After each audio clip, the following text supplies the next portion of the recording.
Hey everyone, how you doing today? It's David coming to you from the Beatles Corner with a new poster here up on the wall. Sharp-eyed viewers will notice that, but we're not talking about the poster. We are collecting the Beatles 101. We're not only collecting Beatles, we're not only talking about Beatles, but we're talking about another legendary group from the 60s, which you can tell by the title card before you have clicked on the video and the title.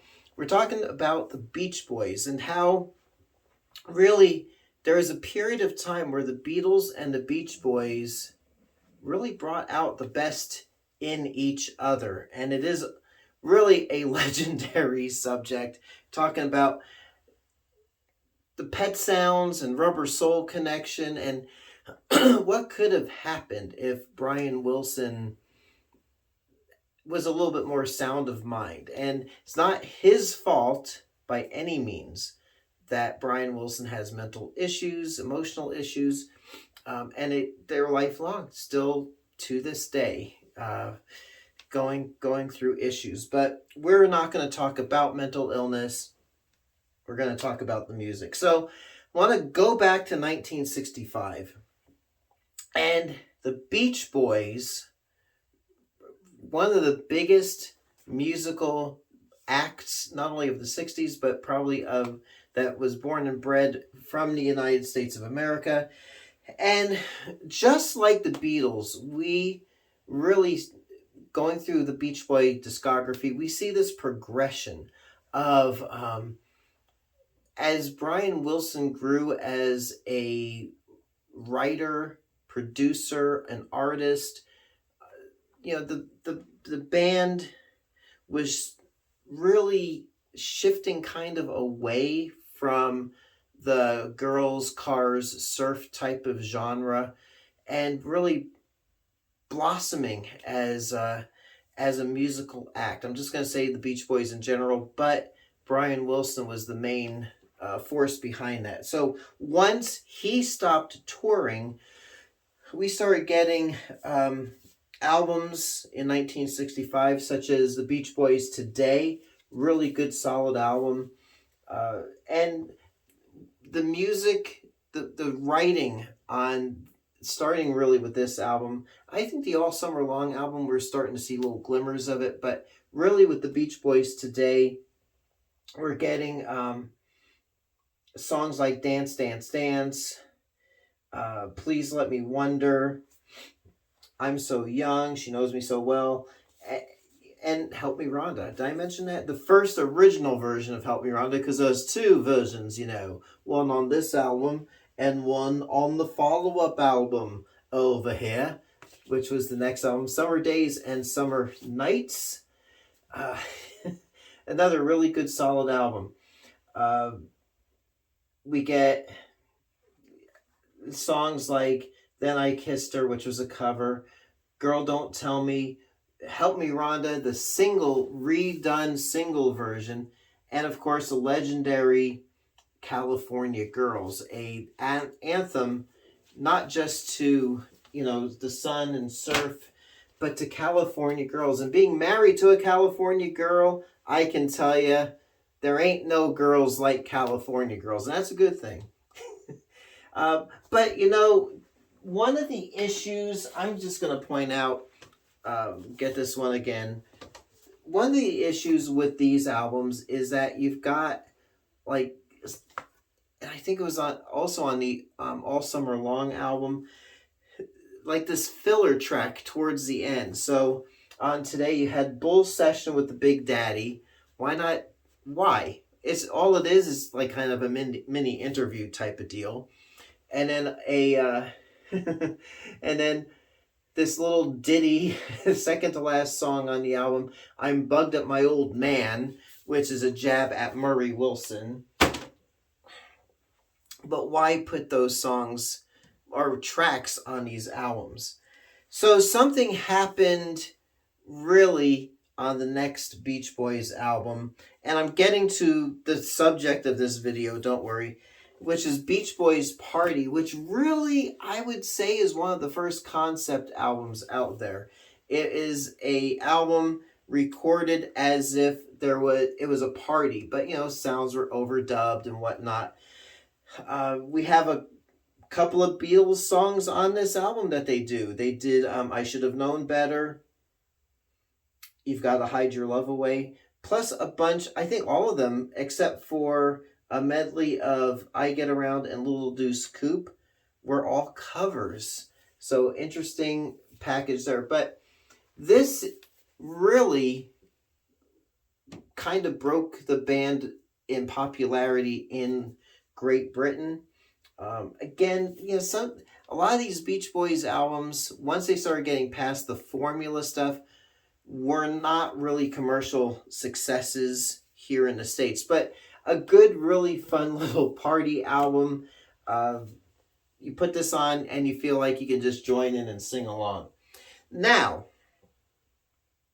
we're going to get to this. So this was basically, like I said, a concept album, which probably would have some repercussions when it came to the Beatles.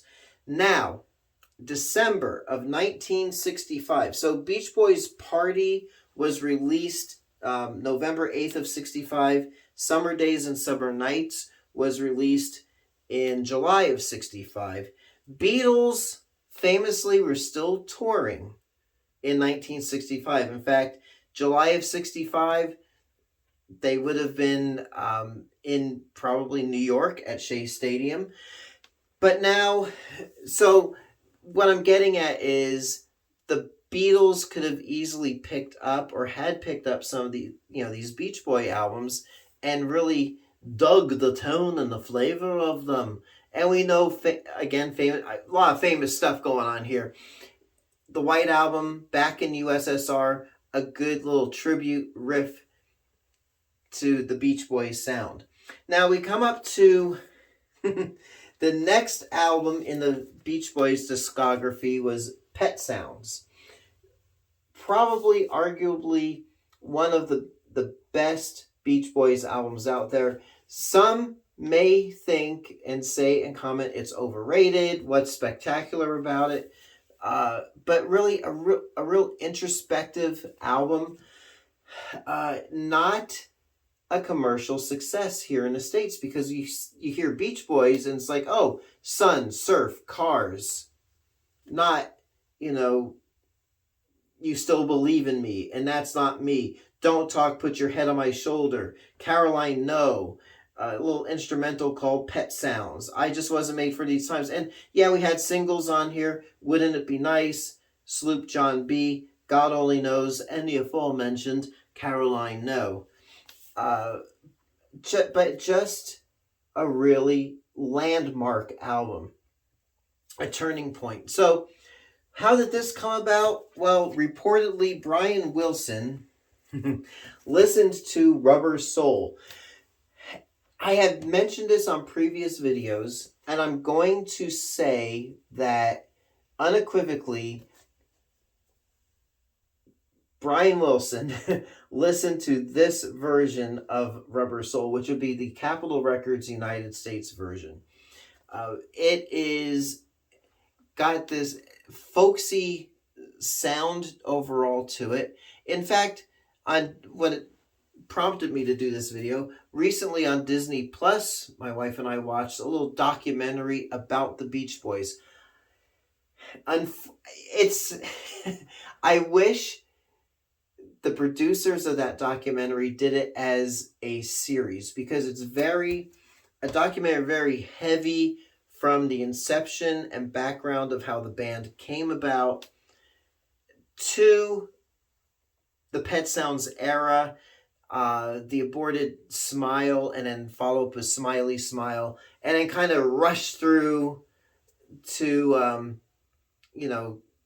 through the 70s into the 80s, the deaths of Dennis and Carl, and just really, it should have been kind of done in sections where you have that period up to and including maybe Pet Sounds, and then you get from this whole Smile thing and bring it into the 1973 era, and then maybe the final part would be from 73 and you get to maybe more present day.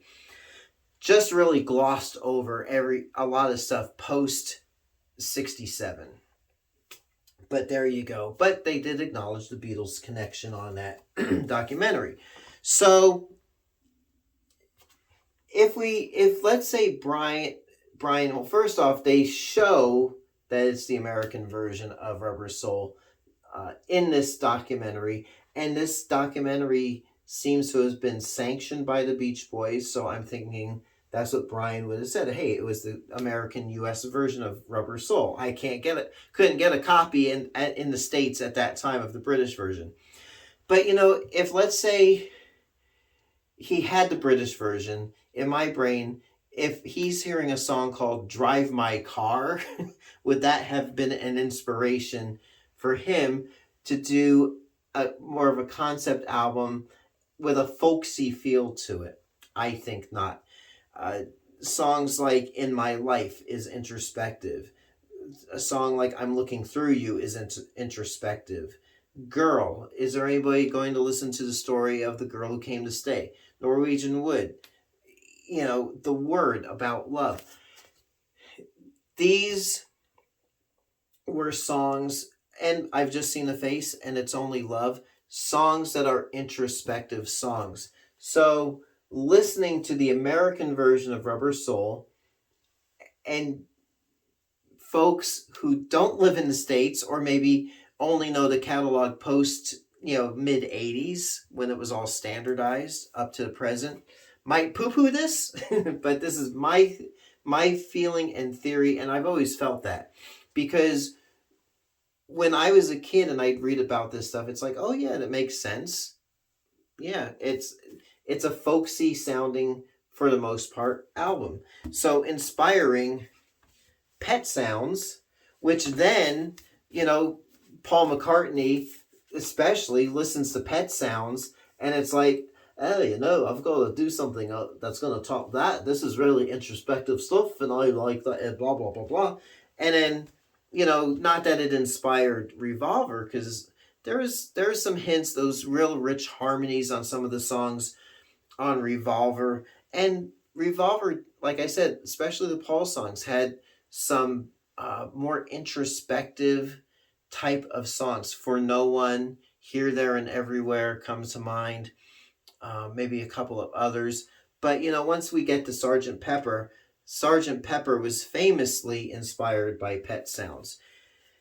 And with Brian's mental collapse during and post the Smile sessions, if that never happened, what would the Beatles and the Beach Boys have done with each other to really inspire each other even more so? Would that have happened? Would we have gotten just a whole different feel of Beach Boys albums? Would we have gotten a different feel of Beatles albums? I think it was John was quoted as saying that it wasn't fun anymore when we couldn't improve on our favorite songs, something along those lines.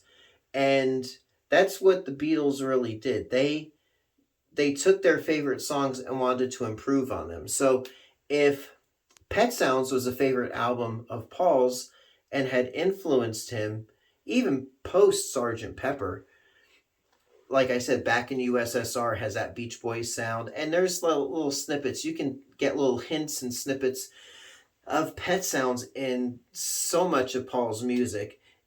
If that was an inspiration and they could have inspired each other, what would the music scene have been like, post? Because even though the albums that came after Pet Sounds, not so much Smiley Smile, because that, to me, I'm not one of my favorites, but, Wild Honey and Friends and 2020, and then going into the Sunflower and Surf's Up, those albums were good, solid albums, but they were pale shadows of what Brian had produced, in my opinion. But I love those albums. So that era is probably some of my favorite era of Beach Boys, because it's more honest and gritty and band oriented rather than Brian oriented. But I feel the music's more honest. But what could have been? So there we go. Kind of long-winded on that one. I got a lot to say about it. But speaking of the Beach Boys, what's your favorite era of Beach Boys music? Do you like them? I really love them.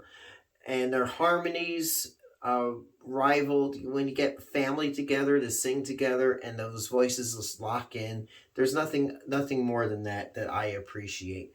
So what are your thoughts? Let me know in the comments, and we'll leave it there. So until next time, it's me, David, coming to you from the Beatles Corner. We are collecting the Beatles 101. We'll catch you on the flip side. Thanks for watching.